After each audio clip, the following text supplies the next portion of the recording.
while he was there, he was showing his game.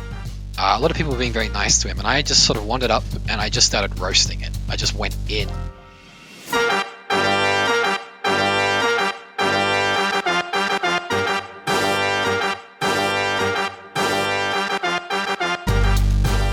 What's up, everyone?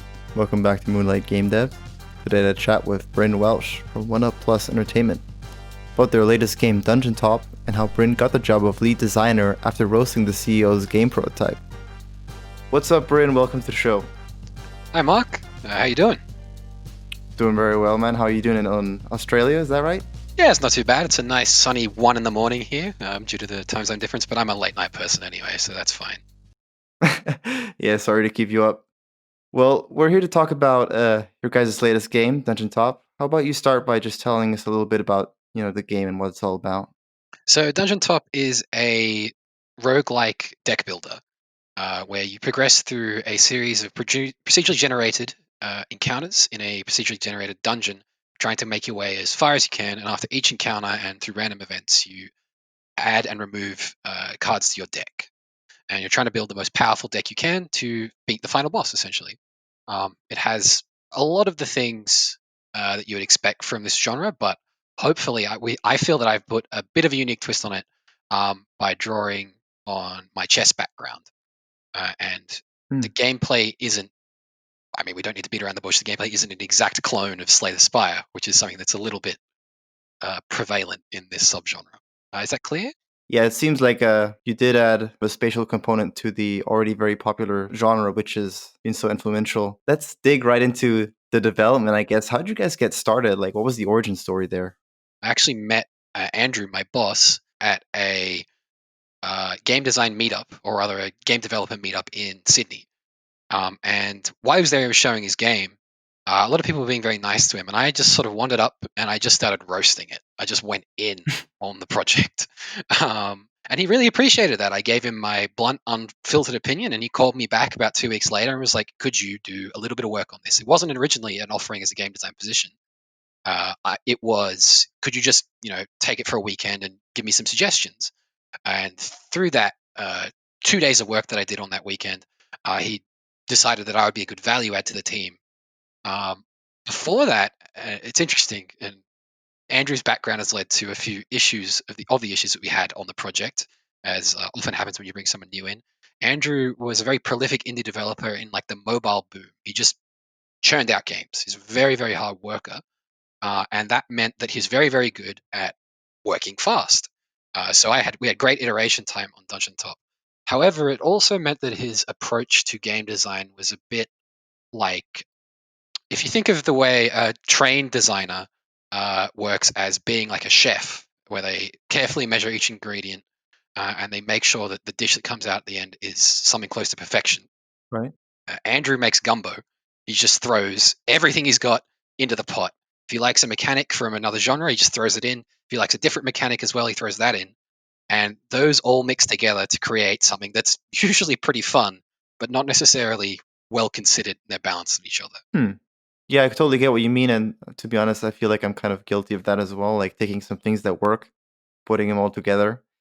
So can you give us a little bit of like an overview of that early prototype? What was it that really, bothered you? Can you go a little bit into the details there?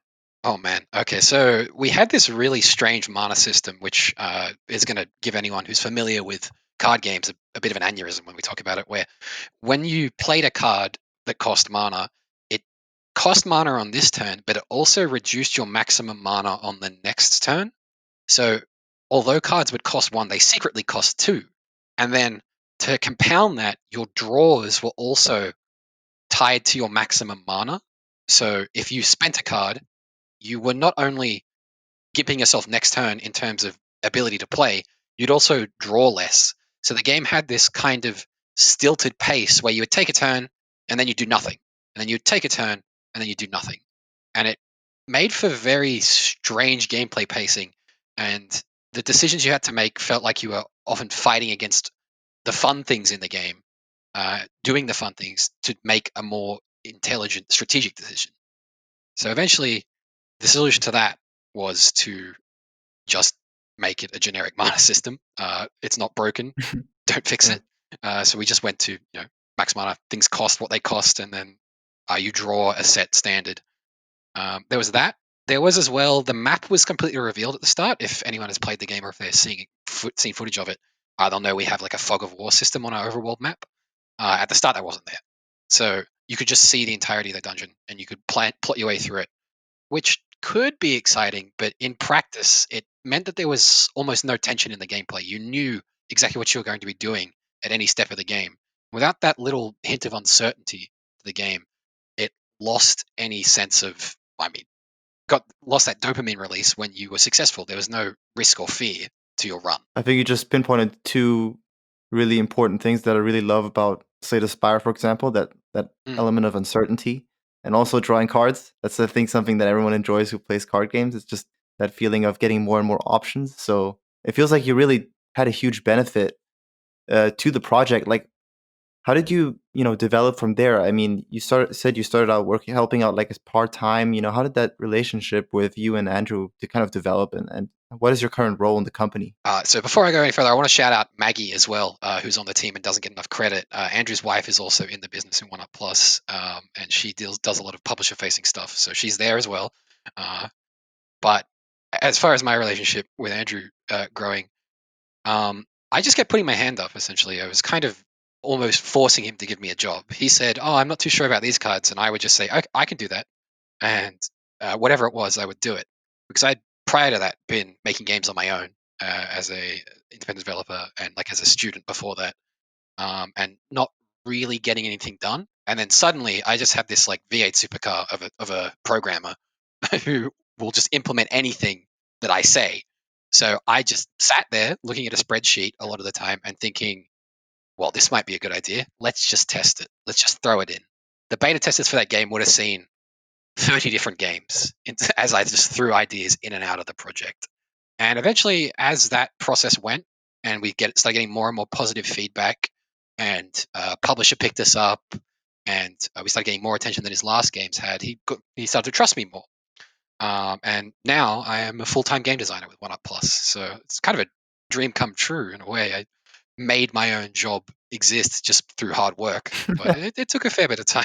Yeah, man, well done. I mean, you're a podcaster, right? So you'd know the the same thing. Yeah, exactly. Like trying to basically, put in hard work and then creating that, like you said, that showing the value that you're giving as well. Like going to the actual person who's making the game, and instead of trying to appease to them, actually saying, I think this and this could be better. It's a really interesting way of getting a job, actually. So, well done for that.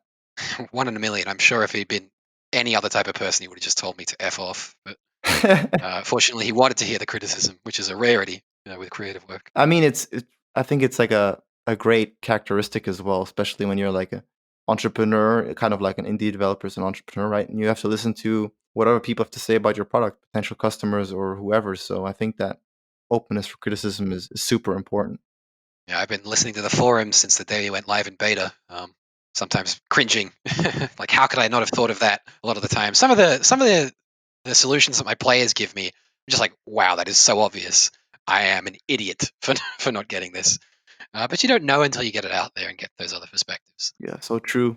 What's kind of like, how did you guys validate those new ideas that you had? You mentioned that, did you guys have like beta testers or something like that? Yeah. So we had a closed beta launch on Steam, and we also hooked up with a publisher in China. I believe their name is Surefire.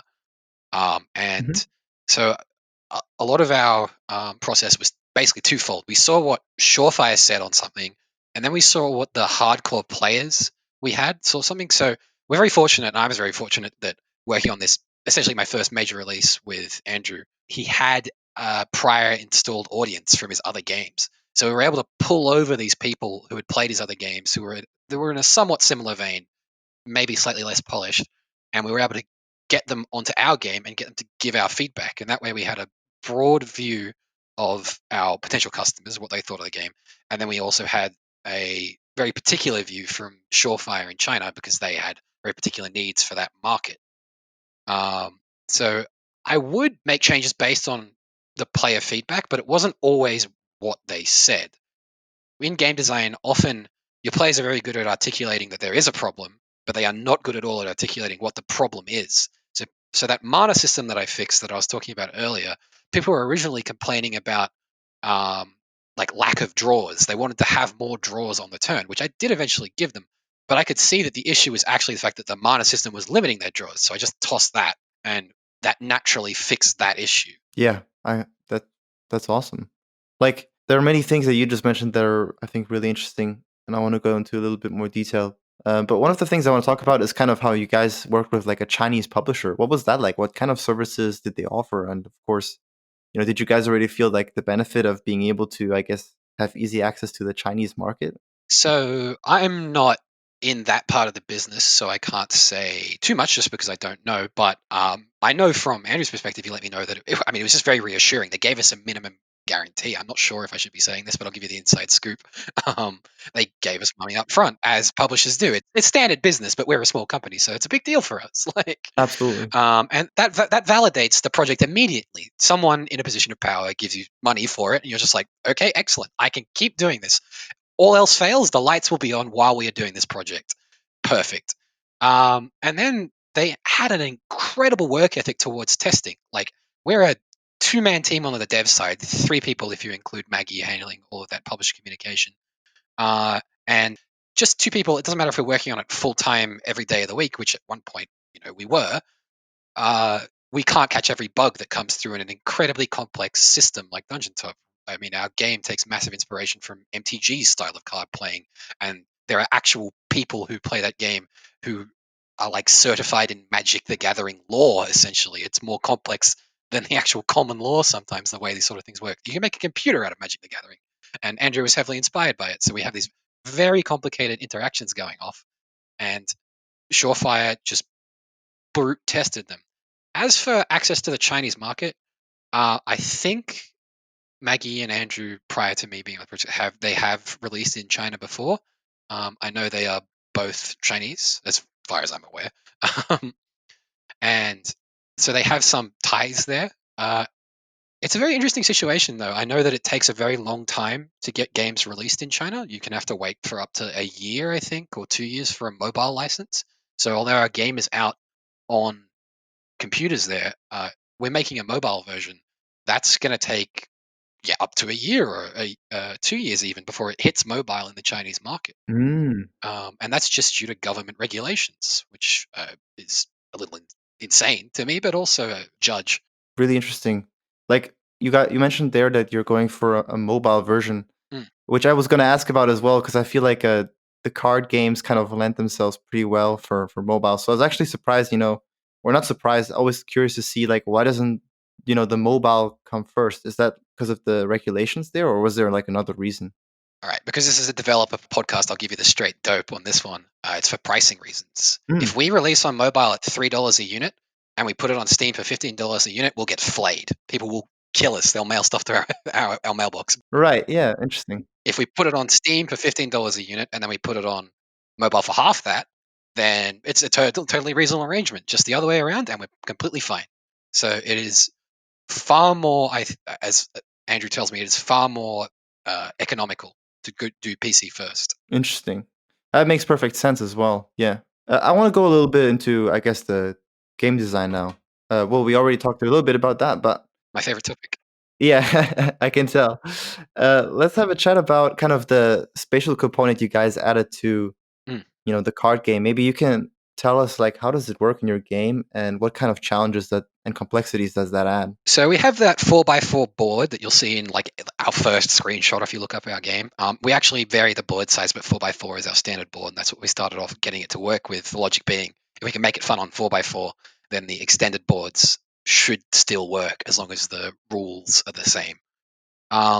And like I was saying, I think I mentioned this already, but that came from my love of chess and of tactics puzzles. And it was something that I hadn't really seen too much in this subgenre. I mean, like Slay the Spire, which is always going to be the direct competitor to any roguelike deck builder coming out now, doesn't matter because you're one unit.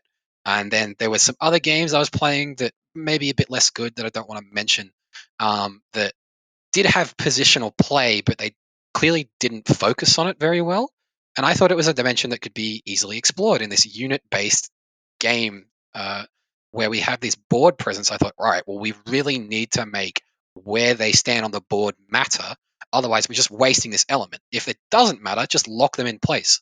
But I wanted players to go through that long series of easy decisions that add up into a hard one. Because at least to my mind, making one very difficult move in chess or making 7 very easy moves in a row in chess have about the same level of difficulty, and I think the same amount of dopamine payoff. It feels about as good. When you look at something, you can go, oh, I can see the future. I see 7 moves ahead.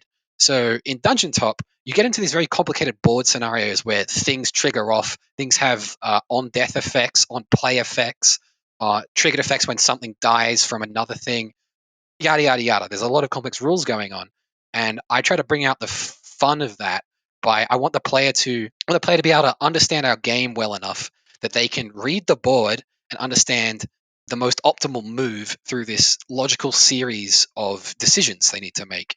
And I want that to shift. I want them to be thinking, well, my hero is closer, so I should pull it back because it might get into danger next turn, even though it's a powerful position. All right, what am I going to do after that? Before they touch anything, they need to think. But not too much, because you don't really want to be stuck there, like in like a deep think. Not everyone is Gary Kasparov. They're not going to enjoy going into a 40-minute calculation.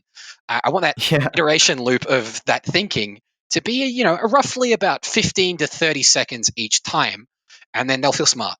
That's all I'm trying to do. I'm trying to engender the feeling of feeling smart when people play that game. Is that kind of how you approach the design? You're thinking about like how long should this action take before the player gets some kind of satisfaction or reward out of their actions, or Absolutely. I want them to be feeling intelligent each time they take a turn, ideally. But you don't want to be like have your finger in their brain jamming the dopamine button, because that wears off quite quickly. And it's also just not pleasant to have like constantly flashing lights in your face or whatever. So I think like I want a initial like spike as the turn starts. So well, obviously logically the game starts off and you're playing stuff down and there's not that many decisions to make, and your enemy plays stuff down. And then turn 2 or 3, the board will start to clog up. And at that point, the player makes the pivotal decision for the encounter, usually on a standard encounter in Dungeon Top. Usually around turn 2 or 3, they're going to be either killing the opponent or working towards a kill, to the point where the following turn, they'll just finish them off without having to do much thinking. They'll have a plan in place. And that adds up to, usually about 2 to 3 minutes. And that's long enough that it's inside most people's attention span. They're not getting fatigued of it. They're not getting worn out from this singular encounter. But it's short enough that you can sort of get through it and feel good at the end of it still, like you've done something. Because if it came and went in 15 seconds, if you made this like a quick move, it would be more suited to like a puzzle rush style game. yeah, yeah. Like I feel like one thing I keep noticing about these kind of card games, and the kind of difficulty I see, like what you're explaining as well, of like all the complexity there, is like at what point also do you like stop adding mechanics? Because I feel like, especially in these kind of games, like Slay the Spire, there's so Yep. many different interconnected parts. I'm sure you have it in your game as well, where you have different interactions with the cards and stuff. Like, how did you guys kind of say these are the things we want in there? Do you guys have like a plan before to stop you from going down that path of it taking too long, or? Part of that was process. So when I added each mechanic, they were added one at a time, or they're added by set. So we have 3 allegiances in the game, and that determines what sort of cards you can get in your run. It's like a class or a faction, if people are familiar with other games. Um, and when I added a mechanic to this set, I tried to exhaust every single possibility from that mechanic before I would allow myself to add another one. So every possible use of, say, the burn card, which is very simple mechanic. It deals damage to your opponent at the start of their turn, equivalent to how much burn they have. So to compare to the Titan again, Slay the Spire's poison functions pretty much exactly the same way, except we have a lot more units on the board. And I made it so there were units that applied burn. I made it so there were units that had their power set equivalent to burn.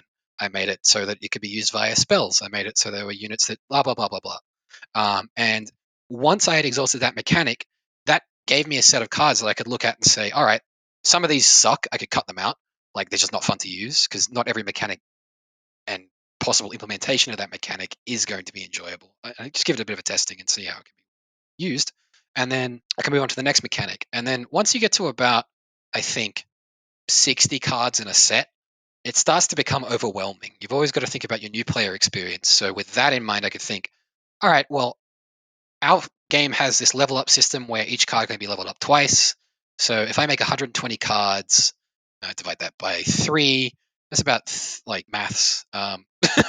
Sorry, what's going on in my brain? 40 cards a set, basically. 40 unique cards a set. Mhm. All right, maybe I'll bump that up to about 60 unique cards a set and their 3 upgrades. And then that way, you have this big chunk of content, but it's natural to stop because when you look at it, if I'm getting overwhelmed as a designer, I know that someone who has yet to play the game comes in and looks at our library and goes, "Holy shit, there's like 500 cards." They're probably going to tune out, get overwhelmed. Yeah. Yeah. There are people out there who like that sort of thing, though, and I think our game does appeal mostly to that audience, the sort of people who like broken stuff. It is a game for people who enjoy finding broken combos, and that's allowed in the design. There's plenty of ways to win. Great. Challenge is one thing I should probably talk about if you don't mind me going on another tangent. No, absolutely. Please do. I just want to mention that, like, also one of the things you mentioned there of like broken combos. That's something that is one of the benefits I think of making a single player card game. Obviously, you wouldn't Definitely. want that in kind of Magic the Gathering, but here, No. in say the Spire, it works so well. But yeah, please continue the challenges. Yeah, difficulty level was something we struggled with, and it was something where Surefire maybe didn't help as much. They had a very particular need for the Chinese market. They wanted the game to be a certain level of ease, and that did not appeal to our core audience in the West. So we were making compromises between the two markets, and we did kind of run into trouble there, and it's still kind of in the game. The first floor of the game is very dry for a repeat player. Things only really kick off on the second floor, which is like the second dungeon, second level. So it's not something you get till like 15, 20 minutes in sometimes if you're not super proficient in speedrunning it, but you're pretty good enough to get past it. And the first level can become a little bit of a chore. And that's because we were having trouble balancing the desires of a publisher and the desires of our hardcore players, the people who we really needed to appeal to over here in the West and probably over in China as well. The publisher opinion is going to skew towards trying to make the most sales possible. So they're going to try and scope it down to like the broader market. But from our perspective, we feel that appeasing 10,000 people who absolutely love this sort of game rather than 50,000 people who just merely like it is going to be better for us in the long run. These are the people who are going to buy our next game, who are going to keep playing it, who are going to maybe buy DLC if we do some. And we want to appeal to those people who really enjoy the core experience of what we're building, the purest form of the game. So difficulty ended up being a big issue. And as well, those broken combos I mentioned, this is the first card game that I've made commercially. It's not the first one I've made ever. And some of the combos that I designed, frankly, were too strong. They were bad because they were too strong, because they were just completely overwhelming. It's a very basic problem of a first order optimal strategy, which I'm sure if anyone's seen that extra credits video, they'll understand. And if not, you can go look it up. They'll explain it better than I can. Um, We'll leave a link in the show note so people can watch that. Check it out. Yep. And that really hurt our end game, and it meant I had to do a lot of nerfing. And by nerfing, I was kind of taking away a few people's favorites. I just came in and snatched their toys out. But on the other hand, with that last note, there are people, and I really appreciate these type of people and testers, who, when I say, "Oh, I think this is broken," to them, they say, "Yeah, it felt like I was getting away with something." That's a good tester. That's a good player. They will not be mad if they if you remove something because they know that it's hindering their own enjoyment of something. They just, "Oh, I just build this combo every time and I win. Game's not fun." They want to have fun. They want to have fun when they're playing your game. So you got to help them have fun sometimes by being a bit strict, by taking the toys away, letting them play with other toys. Yeah, not all players like to win all the time, although it does seem like that sometimes. Yeah. But yeah, I want to talk a little bit about, kind of what you touched on there a little bit, which is kind of like the communication with the players Mm. and iterating. It's something you talked about at the beginning as well. Like, how did you guys approach that? Are you guys have like some kind of community channels that you use to talk to your audience and improve the game and things like that? Yeah, so we are very active on our Steam forums. As soon as it went up on Steam, we were in there. I check it every day. I check it in the morning and at night before I go to bed, usually a couple times a day. during the day as well, to the annoyance of some of our American players who feel like they get responded to last because I only get to them, when I wake up, basically. But we also have a reasonably active Discord server, the Spellsword Cards server. I think you can find it on Andrew's website, which is One Up Plus, or it might, if you just search for Dungeon Top, come up. I'm not sure. I've just been in there for so long. And yeah, I'll be in there. I'll chat with them. I'll ask what they think. I'll put content out and ask for reviews. Some people will come in and tell us. Some people will come in and be completely insane, which is the trials and tribulations of working on the internet. We had a Russian guy who came into our server, and he gave us feedback on the game for, I would say, 2 months. And it was only after 2 months that we figured out the reason his feedback just sounded like complete nonsense, because he actually hadn't played the game. He was just talking about something else. This idea of his game that he had cooked up in his head and kept giving feedback on to us as if it was our game. Yeah. So you get some strange stuff going on, but for the most part, I would say 99% of the people who come in there have been reasonable, and the ones who have been really aggressive, some people who've come in and had quite a tone of voice on them, they have been the most valuable. People who've been really Hmm. rude about the UI, great. Then I know there's a problem. If you're angry about it, clearly there's a problem. There might be a problem with you, and that's my job to figure it out if you are the problem. But if not, then there is definitely a problem with our UI, which is one that Mhm. happened recently. Someone came in, gave us some very, very pointed language on our UI, and it was great to see, because not only was he very specific, he was very emotional about it. So, okay, this does need to be fixed. This isn't something that's good enough yet. Yeah, like kind of like your approach there, criticizing heavily and then helping improve the product. Yeah, I mean, I guess if I So can't take it, right, I just be a exactly. hypocrite. Yeah, oh, that's great. So yeah, last thing I want to kind of touch on before we go into like kind of the reflection section is like the um, marketing. I guess like I don't know if that was something that the publisher took away from you guys, and you guys got to focus on the game while they were doing something in that regard. But yeah, is there something that you can kind of share about that and kind of how you guys approached marketing a little bit? So they handled the Chinese side. To my knowledge, they did not handle anything in the Western side. And we, I believe, had a relationship with a publisher somewhere, whose name I remember but will not mention because their job was unsatisfactory. So I know that we essentially did our own marketing, but our approach was very grassroots. So our essential plan was to just get as many people as we could through word of mouth and through events at like in Sydney, so our local Australian events, and through like recruiting on our Discord into the game to have an active beta, and have people playing. And then Andrew picked a launch date that didn't coincide with too many things, and we just sort of hoped and prayed at that point, I guess you could say. We had early access up for a while. People were picking it up and going through that sort of like subgenre exploration of Slaves by deck building. And the biggest thing I think that helped us was when we went early access, if we got a bug report, we fixed it that day. If we didn't fix it that day, we let them know why. If someone was on our forums complaining, we spoke to them. If they kept coming back complaining, we kept speaking to them. And that paid off in the form of, honestly, I think maybe a slightly overstated review of very positive. So we had 9 out of 10 showing up on Google when people looked up for us. 90% of our reviews were positive. Something like 98% of our reviews were positive in early access. Even though, honestly, if I'm being genuine about the game, we're a small studio. I don't think we hit a 9 out of 10 mark yet. It's still got some time to go there. But because we Hmm. were so active with our community, they wanted to support us. And that meant that on launch, we've got a 9 out of 10 showing. And that means that we got some attention from Steam, and we managed to make back the money and keep going onto another project and keep working on Dungeon Top on the side as well into the future. So yeah, there weren't really any big like marketing secrets. We didn't do anything spectacular. Honestly, we might have been a little lax in formal marketing, but beyond sending a key to pretty much every Tom, Dick, and Harry who asked, um, yeah, we just spoke to our community. But so I should actually mention that the people who reviewed our games, the small channels, they were great. These are people pulling 500, 600 views maximum, and they were There were hundreds of them. They all got a key. 90% of them did it. And if each of those people, 5 people who watched that video, buy the game because of that, more than worth it. More than worth it. Absolutely. Yeah. The biggest moment was, I think, Northern Lion reviewed our game, and that got 100,000 views, and we were absolutely ecstatic and over the moon.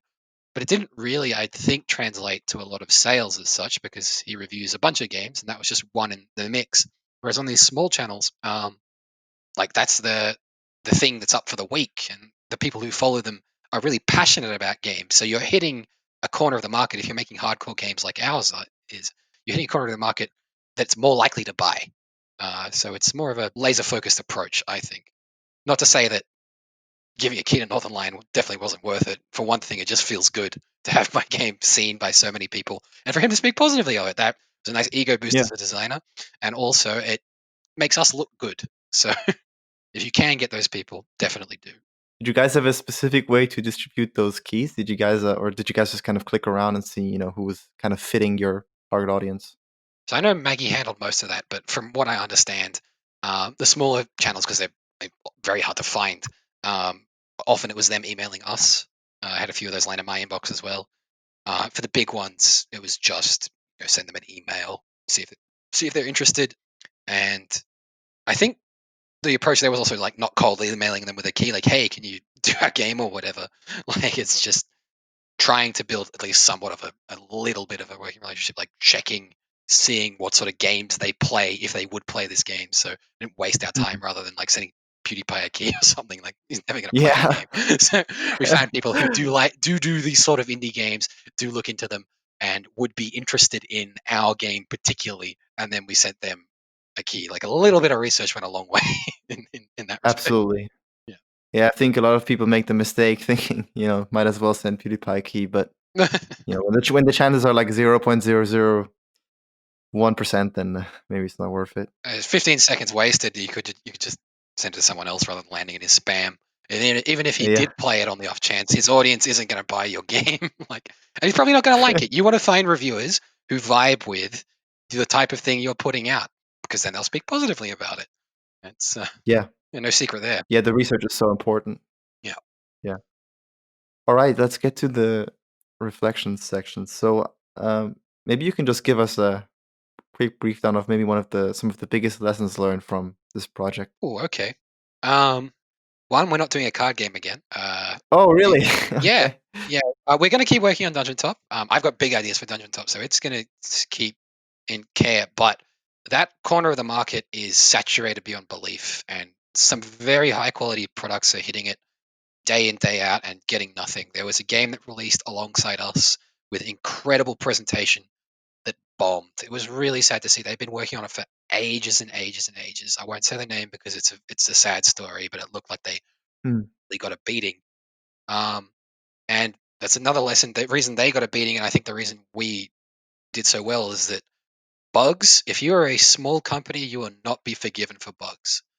And we were able to take this away from our launch. We weren't bug free, but there was nothing soft locking the game or crashing it or anything. We kept everything. We worked in Unity, so we kept as much as we could Unity native to prevent this like issue. We didn't have a lot of plugins. Just Andrew rolled almost everything is on his own. Like he coded everything on his own, and that meant that the game was way more stable. And that stability just goes a long way. You could have the greatest game in the world as an independent developer. It could be 10 out of 10, 11 out of 10. It could be as good as Disco Elysium, whatever. No one's going to play it if it crashes every 5 minutes. It's just not that era anymore. They'll close it and they'll go to one of our 500 other games in their Steam account and they'll play those instead, even if it's not as Yeah, good on the design standpoint. So, yeah, if you're a small company you're releasing these days, you got to be stable. that's a great thing to share there. Also, like that first, review wave when you're just launching, people see a bug, they refund the game, and drop a bad review. That's just Yeah, going to kill so many sales on day exactly. one. Yeah. Yeah, we didn't touch the game for a week before we launched. Just so we were absolutely 100% sure that there wasn't going to be some random crash bug, and there still was, because people are playing this thing on Windows 98 or whatever in Russia. Like, Oh, you yeah. never know what's going to hit. You got to minimize that as much as possible. So yeah, that was a big lesson. Um, Fast. like work fast, get it out early. Early access is a great boon. Building your community, those are all standard lessons. I think they've been repeated to death, but I can just repeat them again. We don't have time to sit around and make a game for 3 years because if Hmm. it fails, we are going to starve or have to find a white collar job or something less fun. So, Yeah. like, we got Dungeon Top out very quickly. Yeah. How long did it take you guys? I believe the full development time was just under a year. Nice. I was on the project for 6 months, and when I came on board, I essentially created a complete overhaul. So you could look at it as a 6-month project with some pre-production. Those are fantastic numbers. Fantastic time to market, I have to say. Yeah, I mean, full credit to Andrew. Like I said, the guy's a workhorse. He just goes. So not everyone's going to have such a V8 of a programmer working with them, but that means you need to scope down, not extend the project lifetime. Yeah. There's one very important thing that I discussed with Andrew recently. I'm just trying to think of it, but it's evading. It's eluding my mind. Oh, yeah, this was it. If you've got some games out beforehand, don't necessarily bet on audience transition. It's something you will want to build up over time. You want to build some brand loyalty, but it's hard to Hmm. come by these days. Andrew has 2 other games on the Steam store. And actually, so you referred to the game as Dungeon Top. Its original title was awful. It was Spell Sword Cards Dungeon Top because it was in the Spell Sword Cards franchise. And it's a mouthful that doesn't mean anything. So a good title goes a long way. That's another small lesson. But we did not see almost any crossover from previous Spell Sword Cards titles. Those players did not come to play Dungeon Top unless we gave them a key in our Discord. We only did that for the very active people. Those channels on our Discord are still active. Those people are still playing that game. They're happy with it. They don't want to come play Dungeon Top, which is a slightly different game. So when we genre hopped a little bit, we lost 90% of those players that we had built up. Those 10% that came through, those are the important ones, and that's what you build it up for. But you can't expect to have that sort of repeat sales numbers. If the people aren't in the Discord or in the community channel for that game, then in terms of your marketing estimations, they don't exist. Yeah. Don't think oh, maybe we'll get some or anything like that. They don't exist. They only exist when you open that channel to talk about that game. Otherwise, not a factor. Yeah, absolutely. That's an important thing to know about, sales projections, definitely. What game would you be working on if it wasn't Dungeon Top? I guess your guys just finished development, so maybe you can allude to the game that you are making right now or you would like to make. Feel Okay. free to give a creative answer or... No, absolutely. I have a lot I can talk about here and a lot I can't. So it's no secret that Andrew and I have one thing in common. We're both Dota players. We love that incredibly complex MOBA game, and the complexity is what draws us to it. So we also both love RPGs, and Andrew's spoken about this a lot. He sees RPGs as a kind of promised land for game development, where it's going to be hard to get there, but if you can get into making role-playing games, you can comfortably sit there, maybe forever, because that sort of audience, that it always has an audience. If you're making good RPGs, people will show up. Hmm. They won't show up in huge droves. You won't blow sales expectation out of the water, but you can have a job day in, day out doing what you love, making RPGs. That's at least his opinion on it. For me, I think the market's a little more fickle, but I love RPGs and would love to work on some. So our next game is a bit of a transitional step away from our deck building roots and into this RPG-ish field. So there's a few games that have come out in recent years that made a big splash with these RPG-light elements. Darkest Dungeon is one. Aratus, which is that Darkest Dungeon clone, that's another one that's done very, very well. Yeah. And I think that we have something to offer to that genre that will be unique. I'll try to put my own spin on things while also bringing that RPG light feel, that character building feel. So our next project is in that vein. Awesome. Yeah, I wish you guys so much luck with that project. It sounds like you two guys are doing a lot of awesome stuff there with the game development. So thanks so much for coming on the show. It's been really amazing, and good luck. Thank you, Mark. Thanks for listening to the show. I hope you enjoyed it. To make sure you don't miss another episode, hit that subscribe button on whatever platform you're listening to and leave a comment or review. It really motivates me and helps me improve the show. Have a great week, and be sure to tune in for next week's episode.